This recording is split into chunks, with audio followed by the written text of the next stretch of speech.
ጀነትን አላት ሊገልጿት አቅም ያነሳቸው አረፍተ ነገር ተደራጅተው የተሳናቸው ውብ ዓለም፣ ግዙፍ ዓለም፣ መቋረጫ የሌለው ዓለም፣ ጸጋ የሞላበት ዓለም ጀና ዳሩል ሙተቂን የምእመናን ምድር ሙእሚኖች ያለቀሱላት ለሊት ተነስተው የለመኗት የስኬት ምድር የስኬት መቋጫ የደስታ ማሳረጊያ የፌሽታ ማተሚያ ጀነት እሷ ውስጥ በሽታ የለም፣ ህመም የለም፣ ሞት የለም። እሷ ውስጥ ሽንት ቤት መጸዳዳት የለም፣ አክታ የለም። እሷ ውስጥ ጭንቀት የለም፣ ትካዜ የለም፣ ሐዘን የለም። ስሟም ዳሩ ሰላም ነው፣ የሰላም ምድር ብቻ ነች እሷ ውስጥ ተንኮል የለም፣ ነገር የለም። እሷ ውስጥ ክፋት የለም።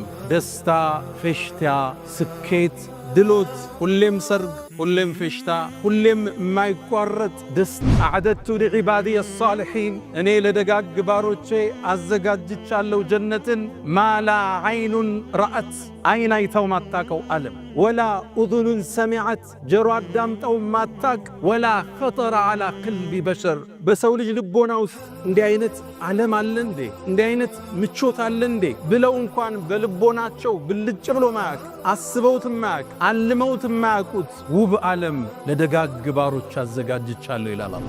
ስለ ጀነት ስናወራ ዱንያ ላይ የምናያቸውን ዕቃዎችን ብንጠቅስም ከጀነት ጋር ይገናኙ ስሙ ብቻ ነው እዚህ ላይ ያለው። እዛ ነው አብዱላህ ብኑ ዓባስ ለይሰ ፊል ጀነቲ ሸይኡን ሚማ ፊ ዱንያ ኢላ አልአስማእ ነው። ጀነት ውስጥ የተጠቀሰ ነገር ዱንያ ላይ ካገኘ ስምን ያገናኛቸው አይገናኙም። ውበቱ፣ አይነቱ፣ መዓዛው፣ ጥፍጥናው፣ ስያሜው ብቻ ነው የመጣው። የመጀመሪያው ወደ ጀነት የሚገቡት ቅፍለቶች አላ ሱረቲ ቀመሪን ለይለተል በድር ሙሉ ጨረቃ በሆነበት ቀን ጨረቃ ክቡና ደምቃ በምትታየው ብርሃን ፊታቸው እንደዛ ያበራ የሚሄዱ ሰዎች አሉ። ወጁሁ የውመኢዝን ሙስፈራ ዳሒከቱን ሙስተብሽራ ፊታቸው የሚያበራ ሳቅ የለበሰ ፊት የያዙ የመጀመሪያው ቅፍለት እሱ አላ ሙሸምር ልልጀና እናንተ መሃል ለጀነት የታጠቀ የለም አሏቸው።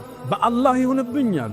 ጀነት እኮ ኑሩን የተለእለእ የሚያበራ የብርሃን የተንቀለቀለበት ዓለም ወረይሓነቱን ተህተዝ ስታየው ምልከታህን ዓይንህን የሚማርክ ልዩ ዓለም ነው። ወባሕሩን ሙተሪድ የማይቋረጡ ወንዞች የሚፈሱበት ምድር ነው። ወቀስሩን መሺድ በጣም የተዋቡ ውብ ሕንፃዎች ቤተ መንግሥቶች ያሉበት ውብ ዓለም እኮ ነው አሏቸው። ሰሃቦቹም የአላህ መልእክተኛ በእርግጠኛ ጀነት ታጥቀናል አሏቸው። ጀነት ግንባታዋን አላህ የገነባት ለቢነቱ ሚን ዘሀብ ሕንፃዎቿን ሲናገሩ ጡቦቿ አንዱ ከወርቅ ነው፣ ሌላኛው ከብር ነው፣ የሁለቱ ማያያዣ ሚስክ ነው ይላሉ ነቢዩ ዓለይሂ ሰላቱ ወሰላም። አላህ በረቀቀው ጥበቡ ያሳምራት፣ አስውቦ ዲዛይን ያደረጋት፣ አሳምሮ የሰራት ጀነቱ ዓድንን አላህ ሰርቶ እንደጨረሰ አስዋባትና ተናገር ያላት አንድ ቃል ተናገረች። ቀድ አፍለሐል ሙእሚኑን።